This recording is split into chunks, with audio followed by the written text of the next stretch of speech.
Computing subject చూద్దాం. ఇలా అన్ని బీటెక్ సబ్జెక్ట్స్ అన్నీ మన ఛానల్లో ఉన్నాయి. ఒకసారి గో అండ్ విజిట్ ఇట్. ఇది మాకు 4-1లో ఉంది.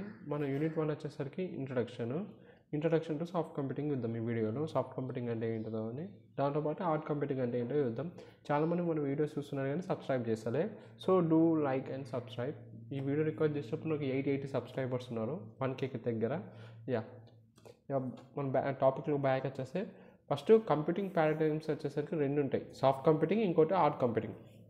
సాఫ్ట్ కంప్యూటింగ్ అనేది ఒక ఇంప్రెసైజ్ మోడల్ అనమాట. ఇలా అక్యురేట్ ఏమి ఉండదు. డాటా అక్యురేట్ లేకపోయినా డాటా లోపల ఇంప్రిసిషన్ ఉన్నా ఇది హ్యాండిల్ చేయగలుగుతుంది. వేరేస్ ఇది ప్రిసైజ్ మోడల్ అనమాట. డాటానే పక్క అక్యురేట్ ఉంటుంది, ఇది హ్యాండిల్ చేయగలుగుతుంది హార్డ్ కంప్యూటింగ్. సో హార్డ్ కంప్యూటింగ్లో సింబల్ లాజిక్ రీజనింగ్ ఉంటుంది, traditional numerical model.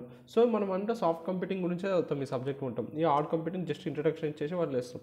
So approximate reasoning, functional optimised random search, ఇవన్నీ దీని టాపిక్స్. ఓకే, జస్ట్ ఇది ఒక ఓవర్వ్యూ అనమాట. సో హార్డ్ కంప్యూటింగ్ ఏంటంటే ట్రెడిషనల్ మ్యాథమెటికల్ మోడల్స్ యూజ్ చేస్తుంది ఒక ప్రాబ్లమ్ సాల్వ్ చేయడానికి. అర్థమవుతుందా?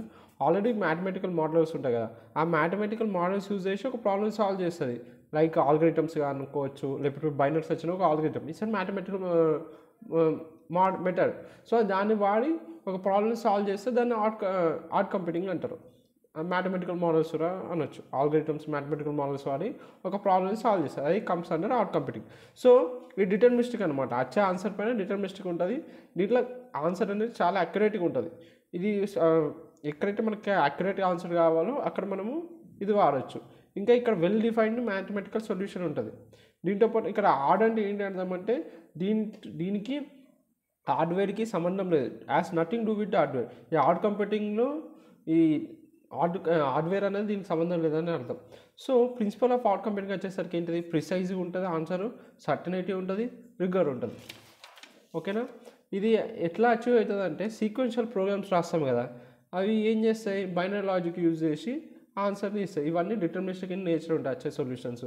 సో ఏదైతే ఇన్పుట్ డేటా ఉంటుందో అది పక్కా ఎగ్జాక్ట్ ఉండాలి. ఏదైతే హార్డ్ కంప్యూటింగ్లో నువ్వు ఇచ్చే ఇన్పుట్ డేటాను పక్క ఎగ్జాక్ట్ ఉండాలి. అప్పుడే మనకి వచ్చే అవుట్పుట్ ప్రిసైజ్గా వెరిఫైబుల్ ఆన్సర్ వస్తుంది. సో దీని ఒక అడ్వాంటేజెస్ వచ్చేసరికి ఫాస్టర్ ఉంటుంది హార్డ్ కంప్యూటింగ్. ఇంకా చెప్పినా కదా, చాలాసార్లు చెప్పినా అక్కడ సొల్యూషన్స్ అన్నీ అక్యురేటివ్ సొల్యూషన్స్ అప్టైన్ అవుతాయి.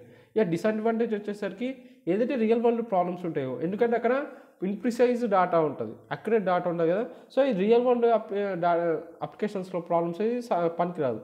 సో ఈ ఇంప్రిసిషన్ని, పార్షియల్ ట్రూత్ని హ్యాండిల్ చేయాలి. కరెక్ట్ ట్రూత్ ఉండాలి, అప్పుడే పనిచేస్తుంది. ఇప్పుడు ఇక సాఫ్ట్ కంప్యూటింగ్ గురించి మాట్లాడితే ఇదేంటిది, ఈ కంప్యూటేషనల్ మెథడాలజీ వాడతాయి. లైక్ ఇప్పుడు ఫజీ లాజిక్ కానీ, న్యూరల్ నెట్వర్క్స్, జెనెటిక్ ఆల్గరిథమ్స్, ఇలాంటివి వాడి ఒక ప్రాబ్లమ్ని సాల్వ్ చేస్తుంది. ఇవన్నీ ఏంటి, ఇప్పుడు నేను చెప్పిన జెనెటిక్ ఆల్గరిథమ్ అయినా, న్యూరల్ నెట్వర్క్ అయినా, ఫజీ లాజిక్, ఇవన్నీ ఏఐ యొక్క పార్ట్స్, రూట్స్ అనొచ్చు.